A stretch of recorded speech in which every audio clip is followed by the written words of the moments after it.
आज हम time and tense का अध्ययन करेंगे। और टाइम एंड टेंस के बारे में, टाइम के बारे में हम ऑलरेडी जान चुके हैं। टाइम जो है तीन स्लॉट में होता है, यानी एक बीत चुका है, एक चल रहा है और एक आएगा, जिसे हम पास्ट, प्रेजेंट एंड फ्यूचर से जानते हैं। ओके और टेंस के बारे में भी हम जान चुके हैं कि टेंस का रिलेशन जो है कैसे टाइम से होता है, क्योंकि टेंस के जो विभिन्न स्ट्रक्चर होते हैं वो विभिन्न समय काल को बताते हैं और टेंस पूरी तरह से वर्ब फॉर्म पे डिपेंड करता है।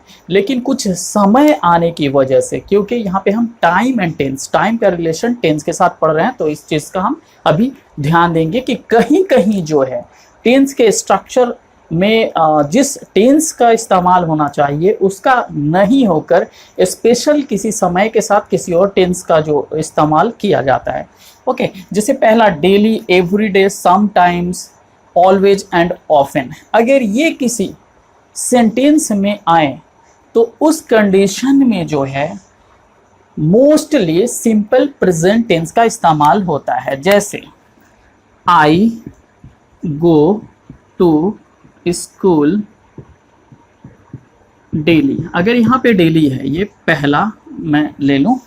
अगर ये है आई गो टू स्कूल डेली, यहाँ पे डेली लगा हुआ है, तो यहाँ पे वर्ब का जो है पहला या पांचवा फॉर्म यानी सिंपल प्रेजेंट टेंस का इस्तेमाल होगा।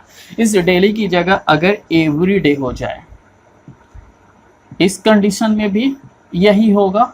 ओके अगर ऑफन हो जाए, आई ऑफन, पराया आई ऑफन गो देयर, तो इस कंडीशन में भी जो है हम वर्ब का पहला या पांचवा फॉर्म अगर ही होगा तो हम इस्तेमाल करेंगे।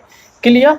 ऑलवेज के साथ कभी कभी सिंपल पास्ट का भी इस्तेमाल होता है। ओके लेकिन ये वरी होने की ज़रूरत नहीं है। Okay sometimes, I sometimes go there. Okay तो ये जो है ऐसे इस्तेमाल, पहला जो हमारा पॉइंट है उसमें हम सिंपल प्रेजेंट टेंस के वर्ब का हम इस्तेमाल करेंगे। Okay it's clear.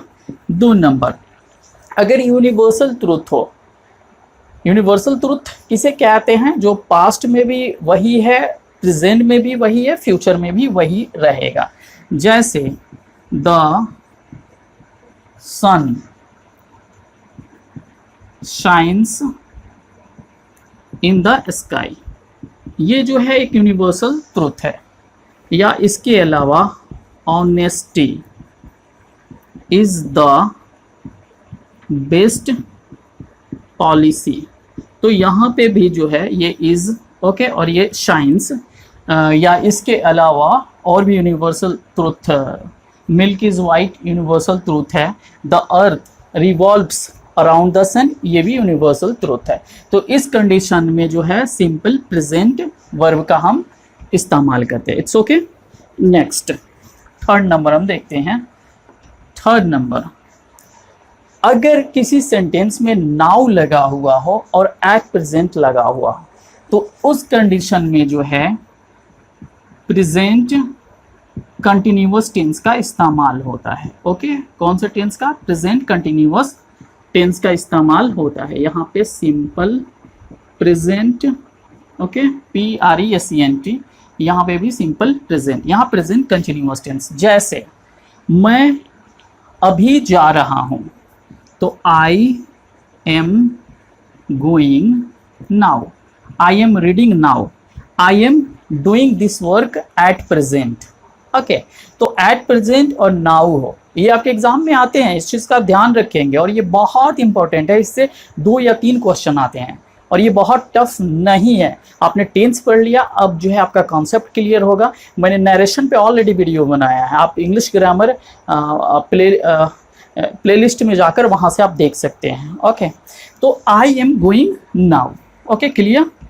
अगर सेंटेंस में जस्ट हो, ऑलरेडी हो, नेवर हो और येट हो, तो इस कंडीशन में जो है हम जो इस्तेमाल करते हैं वो प्रेजेंट परफेक्ट टेंस का इस्तेमाल करते हैं। Okay clear. क्लियर। अगर इट भी हो, जैसे I have not done my work at, यहाँ पे एट का इस्तेमाल हो गया यानी अभी तक। तो यहाँ पे जो जब भी इस्तेमाल होगा तो ये प्रेजेंट परफेक्ट टेंस इस्तेमाल होगा, यानी हैज हैव के साथ वर्ब का तीसरा फॉर्म, ये हमेशा क्लियर रहना है। ओके, या ऑलरेडी हो, I have already done my work. Okay, I have already done my work. Okay, I have just received his message. Clear. 5th number देखते हैं। फॉर और सिंस अगर लगा हुआ हो और उसके बाद टाइम हो, तो ये तो बिल्कुल क्लियर है कि इसमें जब भी इस्तेमाल होगा वो कंटिन्यूअस, परफेक्ट कंटिन्यूअस टेंस का इस्तेमाल होगा। जैसे I have been okay doing my work since Monday. तो यहाँ पे सिंस लगा हुआ है, उसके साथ टाइम लगा हुआ है। ओके, उस कंडीशन में जो है हैव बीन डूइंग, यानी जो इस्तेमाल होगा वो कंटिन्यूअस, परफेक्ट कंटिन्यूअस टेंस का इस्तेमाल होगा। क्लियर। नेक्स्ट देखते हैं। ओके, 6 नंबर, अगर सेंटेंस में यस्टरडे हो, अगो हो और लास्ट हो, लास्ट के कंडीशन में लास्ट मंथ, लास्ट मंडे या लास्ट डे, ऐसे कुछ भी वर्ड्स हो सकते हैं। उस कंडीशन में हमेशा, ये बहुत ही वीवीआई है, हमेशा जो इस्तेमाल होगा वह सिंपल पास्ट टेंस का इस्तेमाल होगा। ये हमेशा एग्जाम में पूछता है, सिंपल पास्ट टेंस का इस्तेमाल होगा। जैसे 6 नंबर में मैंने यहाँ लिखा, जैसे अगर हिंदी में था भी हो तो कोई प्रॉब्लम नहीं, जैसे मैं कल घर गया था, तो I went home yesterday।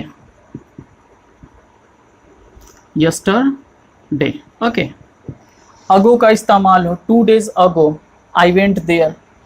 Last, I saw him last night। Okay, तो यहाँ पे जो इस्तेमाल होगा वर्ब टू का इस्तेमाल होगा, और ये बिल्कुल आप याद कर लें, because it is very essential and it is used in even spoken English. Okay, तो यहाँ पे क्लियर। अगर टुमारो हो, द नेक्स्ट डे हो, तो इसे हम 2 तरीके से बनाते हैं, लेकिन फ्यूचर टेंस को ये डिनोट करता है, और ये हम जो है प्रेजेंट टेंस से, सिंपल प्रेजेंट टेंस से भी बनाते हैं। ओके, और सिंपल प्रेजेंट टेंस बिल्कुल सही है, लेकिन अगर एग्जाम में ऑप्शन नहीं हो, उस कंडीशन में शैल विल का आप इस्तेमाल कर सकते हैं। जैसे 7 number, I go to Patna tomorrow या द नेक्स्ट डे। तो यहाँ पे टुमारो है, यहाँ पे हमने गो का इस्तेमाल किया, ये फ्यूचर का सेंस आ रहा है। ओके, यही है टाइम एंड टेंस। टाइम कुछ और, टेंस कुछ और, कहीं कहीं ये भी हो जाता है। तो I go to Patna tomorrow, लेकिन अगर ऑप्शन नहीं हो तो I shall go to Patna tomorrow. Okay, लेकिन I go to Patna tomorrow it's also okay.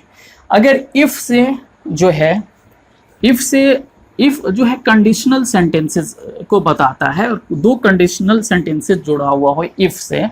जैसे अगर तुम आओगे तो मैं घर जाऊंगा, तुम आओगे मैं घर जाऊंगा, दोनों फ्यूचर टेंस है, लेकिन इफ से जुड़े हुए हैं। अगर इफ से जुड़े होंगे तो इफ वाला जो पार्ट होगा वो हमेशा सिंपल प्रेजेंट टेंस में होगा। तो 8 नंबर, अगर तुम आओगे, इफ यू कम, अगर वह आएगा, if he comes, if you come, अगर तुम आओगे तो मैं कल घर जाऊंगा, आई विल गो होम, मैं घर जाऊंगा। अगर तुम आओगे, इफ यू कम, अगर तुम आओगे, आई विल गो होम, मैं घर जाऊंगा। यहाँ पे जो है कंडीशनल है, इसमें पहला पार्ट, इफ वाला पार्ट जो होगा वो सिंपल प्रेजेंट होगा, और ये वाला पार्ट जो होगा वो फ्यूचर में बिल्कुल होगा। Okay, clear. 9 नंबर आते हैं, 9 नंबर, अगर इफ वाले पार्ट में एक तरफ पास्ट परफेक्ट टेंस हो और एक तरफ पास्ट परफेक्ट टेंस हो, तो दूसरी तरफ बिल्कुल फ्यूचर परफेक्ट टेंस, और वो भी वुड हैव और वर्ब 3 होगा। जैसे अगर मैं आगरा गया होता तो मैं ताजमहल जरूर देखता। क्लियर। अगर मैं आगरा गया होता तो मैं ताजमहल जरूर देखता। तो if I had gone to Agra, okay, I would have visited या सीन, ओके, विजिटेड या seen, I have seen the Taj Mahal, okay, clear, कोई प्रॉब्लम? नो। नेक्स्ट देखते हैं 10th नंबर। कभी कभी इफ के साथ ऐसी कामना होती है, ऐसा विश होता है जो पूरा नहीं होता है।